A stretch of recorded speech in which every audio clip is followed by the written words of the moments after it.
İzzətli möminlər, değerli kardeşlerim, Allah-u Teala'nın bizlere verdiği nimetlere karşı sonsuz həmd sənalar olsun. Uca Rabbimiz bizlere o kadar sayısız nimetler verir ki, biz onu saymağa çalışsak, elbet ve elbet sayıp kurtarabiliriz. Bugünkü hutbemizin mövzusu doğrulukla bağlı olacaqdır.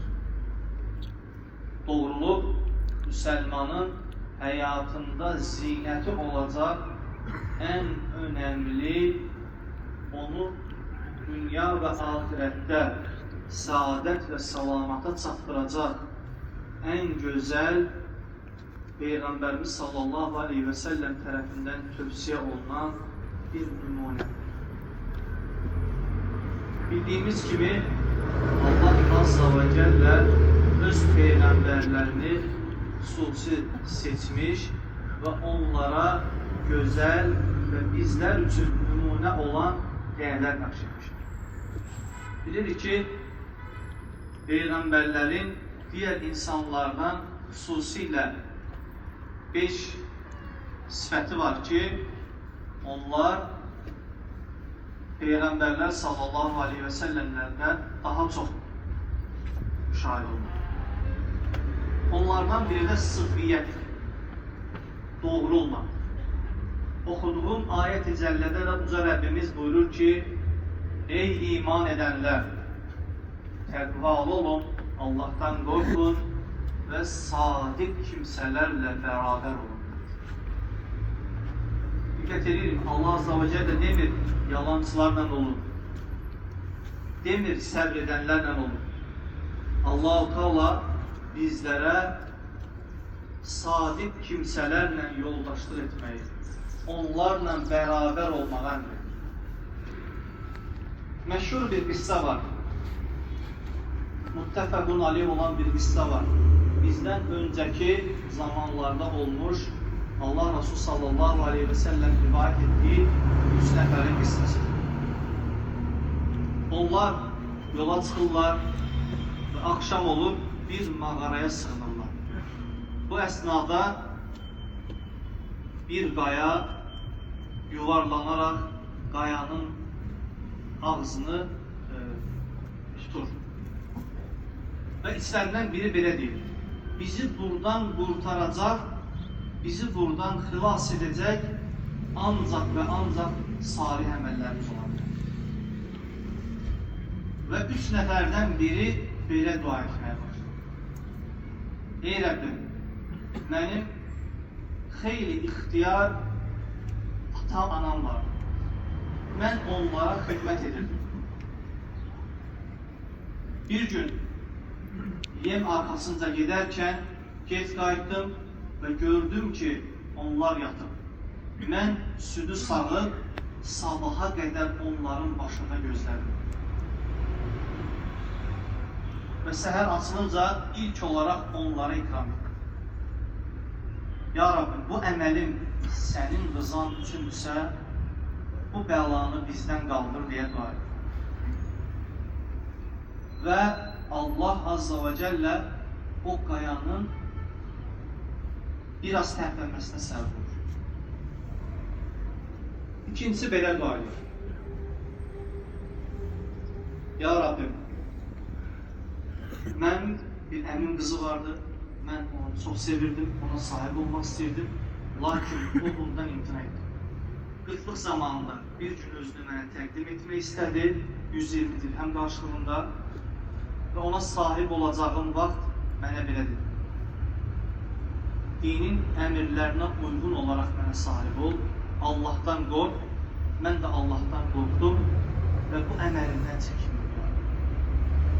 Eğer bu əməlim də senin rızan üçündürsə, bu bəlanı bizden uzaklaşdır.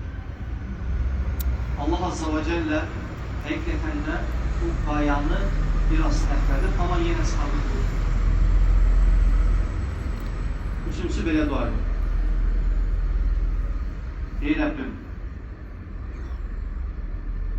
benim muzla çalışan işçilerim var. Bir istisna hər kəs öz muzdunu alıb getdi.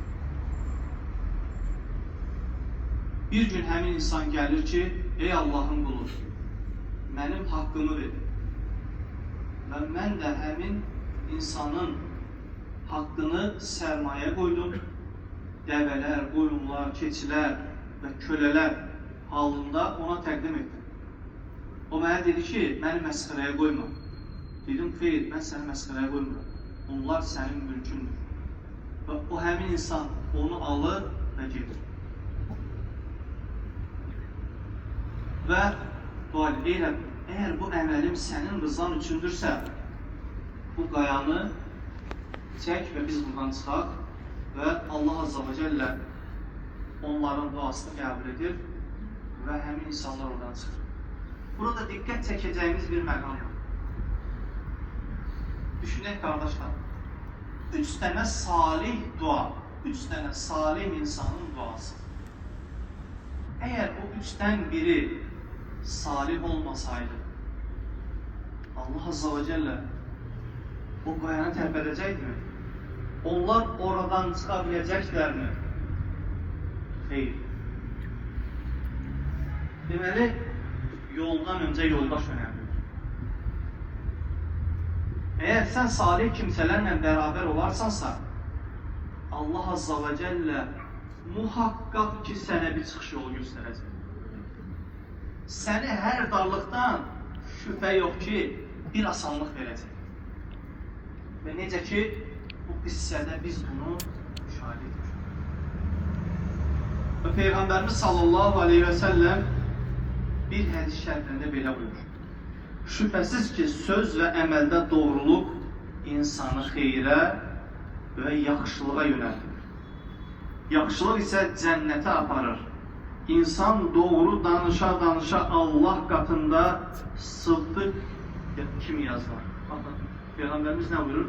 Yaxşılıq, doğruluq və bu ikisinin nəticəsi olaraq hara gedirsən? Əbədi saadət yurdu olan cənnətə gedirsən.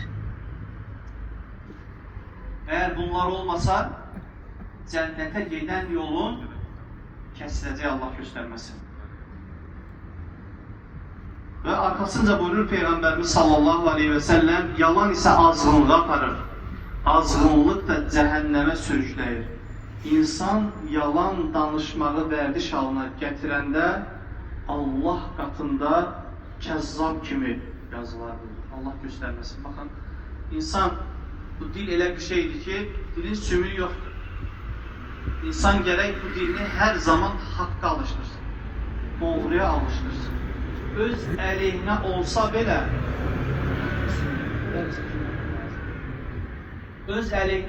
belə, hər zaman düzü söyləməyə, bu dili vərdiş etməyə lazımdır. Yoxsa Allah göstərməsin, kəzzablardan yazıları və cəhənnəmə gedir. Peyğəmbərimiz sallallahu aleyhi və səlləm başqa bir hədisində buyurur ki, qəlbi doğru olmadıqca qulun imanı doğru olmaz.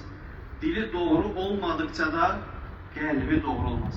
Peyğəmbərimiz sallallahu aleyhi və səlləm bu hədisdə iki şeyə diqqət çəkir. Biri dilimiz, digəri isə qəlbimizdir. Yəni, qəlbin doğru olmadıqca dilinə də yalan şeylər sifariş edir. Necə ki, Peyğəmbərimiz sallallahu aleyhi və səlləm buyurur ki, Ələ innə fil cəsədi mudğətən, İdə salahət salahəl cəsədu kulluhu. Diqqət edin ki, insanın bədəndə bir ət parçası var ki, o salih olduğu zaman bütün bədən doğru olar. O fəsada uğradığı zaman isə bütün bədən fəsada uğrayır. Onun üçün də ilk öncə qəlbimizi və dilimizi doğru tutmağa çalışmalıyıq. Və oxuduğum bir ayət-i cəllə Hud surəsindədir ki, Peyğəmbərimiz sallallahu aleyhi və səlləm bu surə haqqında deyir ki, şeyyəbətni, məni bocatdı deyir. Bu hansı ayətdir? Fəstəqim kəmə umird. Əmr olunduğun kimi dost doğru olmaq. Doğru olmaq həqiqətən çətin bir şeydir. Və ayət-i cəllədə uzaraq biz belə buyuruq. Elə isə sən və səninlə birlikdə tövbə edənlər əmr olunduğunuz kimi dost doğru olun və həddi aşmayın. Şübhəsiz ki, Allah sizin etdiklərinizi görür buyurur. Bu ayət əslində bizlərə hər zaman və hər yerdə doğru olmağı əmr etməkdədir.